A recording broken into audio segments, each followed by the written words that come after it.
এখনো গোলাগুলির শব্দ থামেনি, যেখানে প্রতিদিনই সংঘর্ষ আর বাস্তুচ্যুত মানুষের মিছিল, সেই মিয়ানমারেই ভোটের প্রস্তুতি নিচ্ছে সামরিক জান্তা সরকার। দেশজুড়ে গৃহযুদ্ধের পরিস্থিতিতে এই নির্বাচন কি সত্যিই গণতন্ত্র ফেরানোর উদ্যোগ, নাকি ক্ষমতা আঁকড়ে থাকার নতুন কৌশল? তা নিয়ে আন্তর্জাতিক অঙ্গনে চলছে তীব্র আলোচনা। গৃহযুদ্ধের আগুনে পড়ছে মিয়ানমার। বড় একটি অংশে চলছে সেনাবাহিনী ও বিদ্রোহী গোষ্ঠীগুলোর রক্তক্ষয়ী সংঘর্ষ।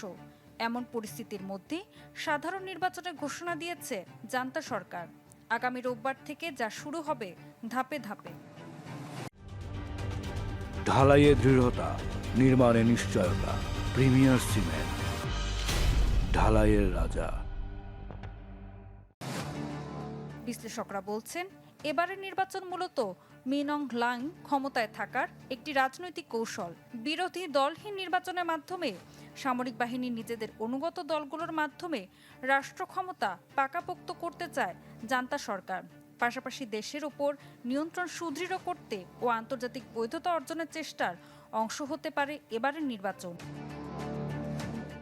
এছাড়া দক্ষিণ পূর্ব এশিয়ার দেশটিতে স্থিতিশীল প্রশাসন প্রতিষ্ঠার প্রয়াস হিসেবেও জাতীয় নির্বাচনকে বেছে নিয়েছে জান্তা সরকার। তবে বেসামরিক মোড়কে গড়া সামরিক নিয়ন্ত্রিত কোনো সরকার আন্তর্জাতিক মহলে খুব একটা সুবিধা করতে পারবে না বলে মত বিশেষজ্ঞদের। এবারের নির্বাচনে জান্তা সমর্থিত union solidarity and development party USDP সবচেয়ে বেশি প্রার্থী দিলেও দেশটির পরবর্তী নেতা মিন অং হ্লাইং হবেন কিনা তা নিয়ে সংশয় প্রকাশ করছেন কেউ কেউ।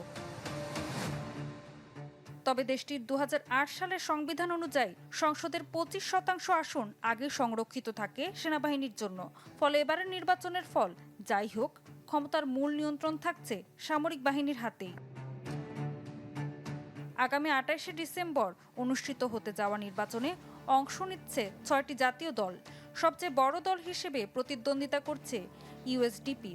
ডিসেম্বরের শেষে ও জানুয়ারির মাঝামাঝিতে নির্দিষ্ট কিছু এলাকায় ধাপে ধাপে হবে ভোট গ্রহণ। তবে নিবন্ধন বাতিল হওয়ায় এবারের নির্বাচনে অংশ নিতে পারছে না গৃহবন্দী অং সান সুচির দল national League for democracy. Ritu Saha, channel 24।